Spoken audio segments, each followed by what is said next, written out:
All right. Good evening. Tonight is Monday, May 15th. It's the notice of the special meeting of the city council this evening. At this time, I'd ask for the clerk to take the agenda on the attendance. Thank you. Councilman Ferry, Present. Councilwoman Renzulli. Here. Councilwoman Jermaine. Present. Councilman Donegan, Present. Councilman Campopiano, Present. Councilman Paplaskas, Present. Councilman Riley, Council Vice President Vargas, Present. Council President Marino. Present. At this time, the next item on the agenda, and the only item on the agenda is in terms of the budget adoption, the consideration of overrides of any mayoral vetoes. And at this time, I was wondering if there are any motions with respect to the overrides of the mayoral vetoes. Councilman Donegan. Thank you, Council President. Procedurally, is it okay if I ask a question before to our city council attorney prior to making a motion? Sure. Attorney Angel, would it be appropriate for the council to entertain this motion as a block? Yes. Since it relates all to the same position, yes. I would make a motion to override the mayoral vetoes as a block. All right, we had a motion and a second. Any discussion? There being none, clerk, please take the roll. Councilman Ferry, Yes. Councilwoman Renzulli, No. Councilwoman Jermaine, Yes. Councilman Donegan, Yes. Councilman Campopiano, Yes. Councilman Paplaskas, No. Council Vice President Vargas, Yes. Council President Marino. Yes. Motion carries by a vote of 6-2. And Councilman Donegan? I'll make a motion to approve the block. I make a motion to approve the block to override the mayoral vetoes. Second.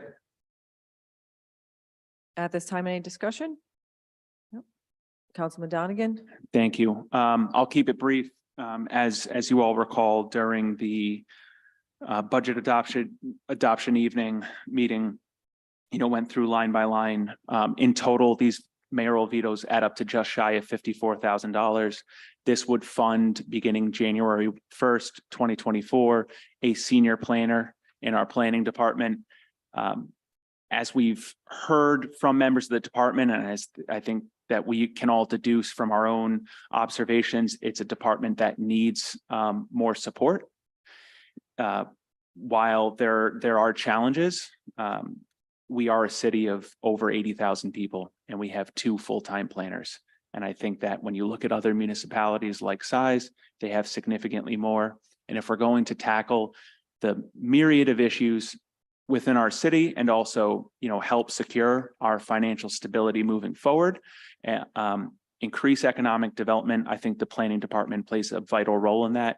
And so creating another position beginning January 1st, I think is a wise move for this council to take. And for that reason, I hope my colleagues will join me in overriding these vetoes. Any Councilman Ferry?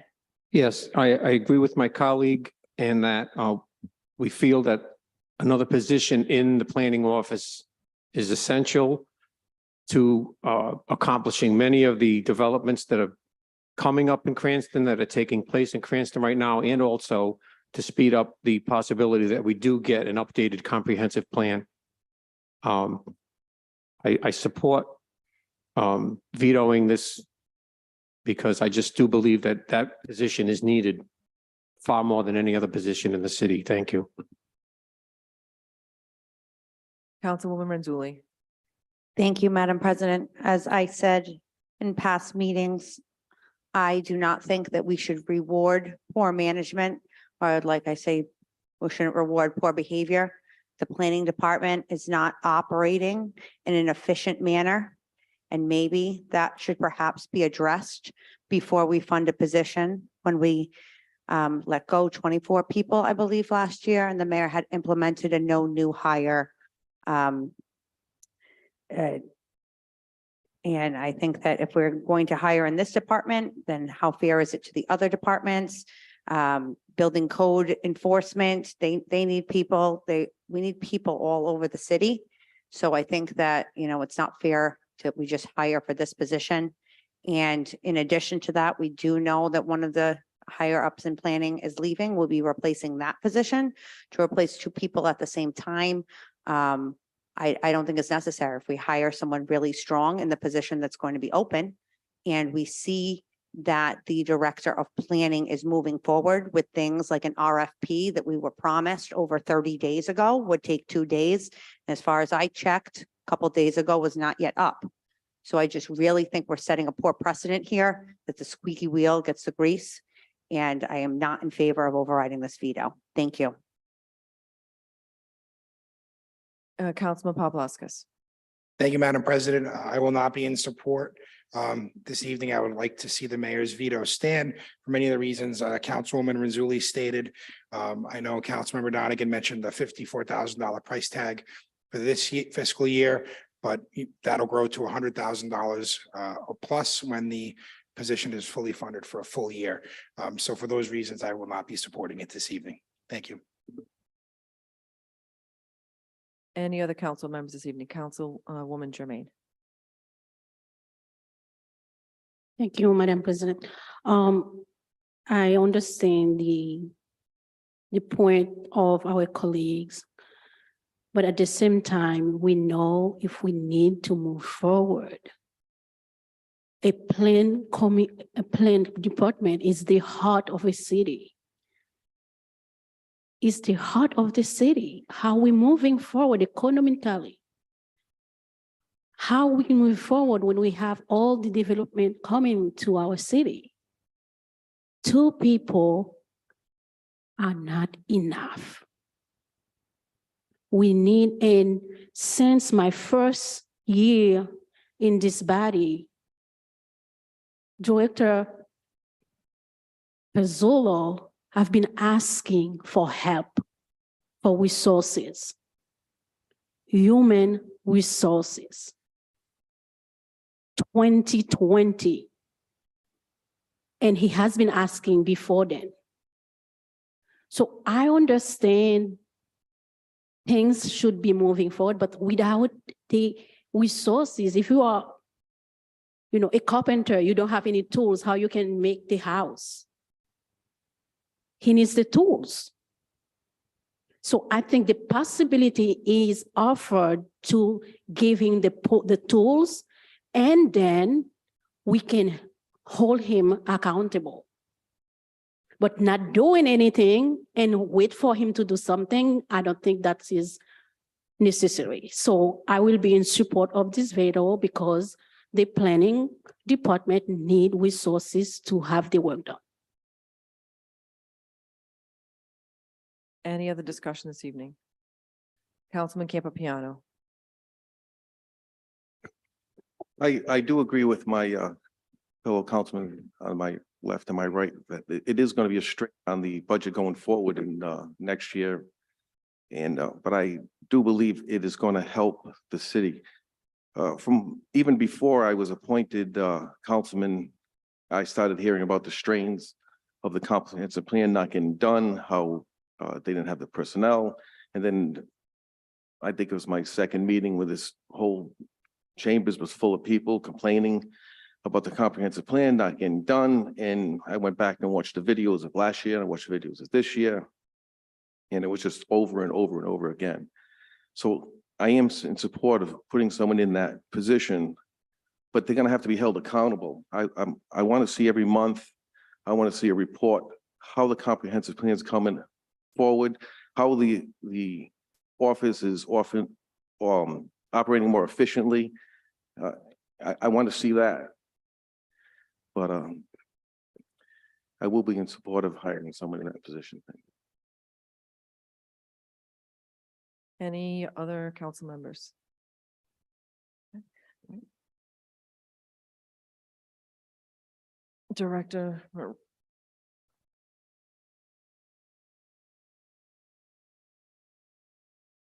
Director Moretti, you wish to be heard?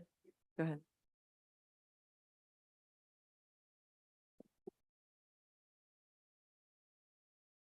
The mayor respectfully disagrees and certainly understands the arguments presented, and they all make a lot of sense.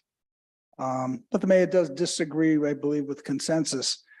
But to give perspective, about a year ago, the mayor implemented a freeze on hiring any new positions, and at the time unfilled positions. They're evaluated on a one-off basis. That order of hiring of incremental heads still stands in the city of Cranston. Just so you'll know, that's why we're able to shrink the operating budget deficit from, well, really $19.5 million, but the operating deficit from $12.4 million down to 4.7. So in 1 year, we made tremendous strides. And I think everyone should feel proud of that, the city council also. But certainly, I think, that effort was led by the mayor. And one of those efforts, as we know, was the workforce reduction, the most painful thing that certainly the Hopkins administration has gone through to reduce the workforce by 24 people. Diligent people, caring people. And that's just a fact. We're not out of the woods. And I don't think anyone here feels that the city is in tremendous financial shape. We still have financial challenges ahead of us. But the mayor reacted a year ago, but he still wants to remain diligent and believes there's still more challenges ahead. We're going to face them. And if we do it prudently, we're going to do it together. During this budget process, nearly every department head came forward and requested additional personnel. Good examples, actually. Well, certainly was highway. There were many, but let me say this: police and fire. We've had discussions there. They too would want additional personnel. You can ask the president of the fire union here; he would tell you the same thing. President of the police union, the colonel. But we're not living in that ideal world. And so, but one thing they do is they've made it clear to us that they respect the mayor's decision and they understand the objective of that decision, because we can't be a strong city if our city is not in good financial health. They believe that they have enough strength in their department to belly up to what's needed and move forward. And that's what it is. And some people during the budget process don't like the expression, but doing more for less certainly exists in the city of Cranston with all the departments under the mayor's, I'll say, I don't like use the word control, but under the mayor's authority. This evening, the planning department certainly has a good rationale, sound rationale for hiring people. We heard that. We listened. The mayor chose not to add personnel for the reasons, the aforementioned reason. But there were other departments that had some very strong cases. But at the end of the day, all the functions, other than planning apparently, will continue to do the good work that they currently do and more. They've accepted it. We've communicated well with it, and we think we have a great team, and you're going to carry that on, both from the directors right down to all the staff. The mayor believes that talented people will do good work with a good work ethic if they have sound managerial skills, and they will produce. As noted, planning does make a good case for additional hiring, but no more than in any other department. Rather than increase headcount, we asked that the director work with the planning commission and with the guidance of that commission to help them address department workloads, inefficiencies, to perhaps get more out of the department organizationally. And one of the things is maybe making a great hire in that department as a result of the senior planner leaving and no flies on Doug McLean, terrific employee. The administration has not been informed of any backlogs or any problems in the department, that they have been able to timely address any applications. And we're not aware of any personnel shortages. So that was part of the mayor's rationale too. Certainly there is the comp plan that lies ahead, but that is going to a consultant. And I'm not sure if an FTE is required to support the consultant that's going to develop the comprehensive plan. I would think consideration of possibly a part-time person or someone to keep an eye on that, to keep that process moving, might be more appropriate, given the limited resources within the financial resources in the city. I think there might be something to consider if you feel the comprehensive plan needs to get going. I'm not sure if we need a full-time person writing her on the comprehensive plan. We are under exceptional financial times. Critically, I have to remind us all that we've made great strides at getting the city back on track financially. We still have a substantial road ahead. We do believe, though, that spending more money and throwing more money at this situation is not the solution, and that the city cannot afford this position. Thank you so much. Thank you, Director Moretti. I believe everyone's been heard at this time. Council Vice President Vargas. Thank you. I tend to agree a little bit with both sides.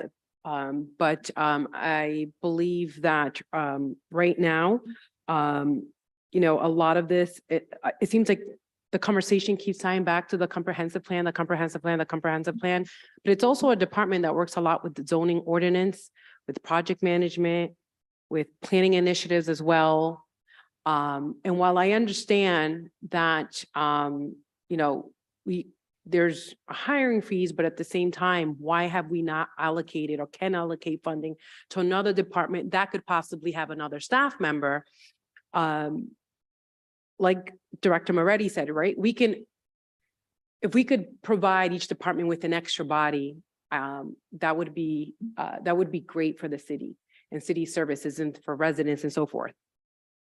But truth of the matter is that even though we're going to be having, hopefully, a consultant for the comprehensive plan and trying to stay within track here and not derailing, there's still a process that I don't know if many understand, and it's a lengthy process.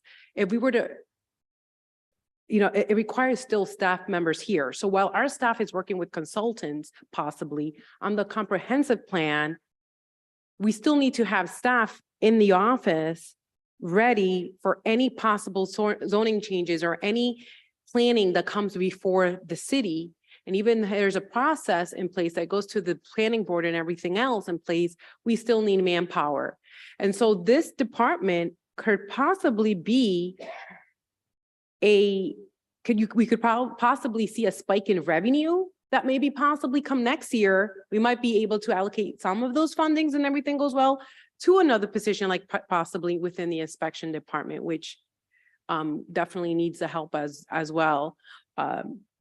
So I support the motion made by Councilmember Donegan this evening. I think we all do have to do more with less, but we also have to be realistic to find out where we're putting the funds and how we can help each department. So that's where I stand on that this evening. Thank you. Thank you, Council Vice President Vargas. At this time, everyone's been heard, and I would like to give my thoughts on this veto override this evening. I will be in support of this veto override. As I stated at the budget hearing when this topic came up, the issue of the size of that department cannot be forgotten. When we say that there are other departments that would like to have additional employees, the planning department for our city is grossly undersized compared to our neighboring cities. Providence alone has a minimum, I believe, of 6 senior planners. That's not including a director, a deputy director, and then a lower level planner, in addition to various positions and support staff within that planning department. We have 2 or 3 senior planners in our department. We, as a city, are withholding our ability to grow. We can have different opinions on that, but we are withholding our ability to grow our revenue base by having a stronger planning department. If there are efficiencies that need to take place with respect to the management of that department, that's something separate and apart. But I am looking forward to giving that department the tools and resources that they need, still a far cry from our neighboring cities and towns. So I will be in support of this evening. At this time, clerk, if you can please take a roll. Councilman Ferry, Yes. Councilwoman Renzulli, No. Councilwoman Jermaine, Yes. Councilman Donegan, Yes. Councilman Campopiano, Yes. Councilman Paplaskas, No. Council Vice President Vargas, Yes. Council President Marino. Yes. Motion carries by a vote of 6-2.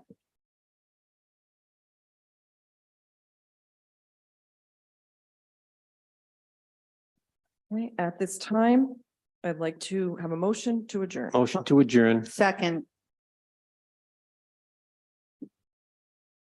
All those, we should say, Aye. Aye. Aye. good evening.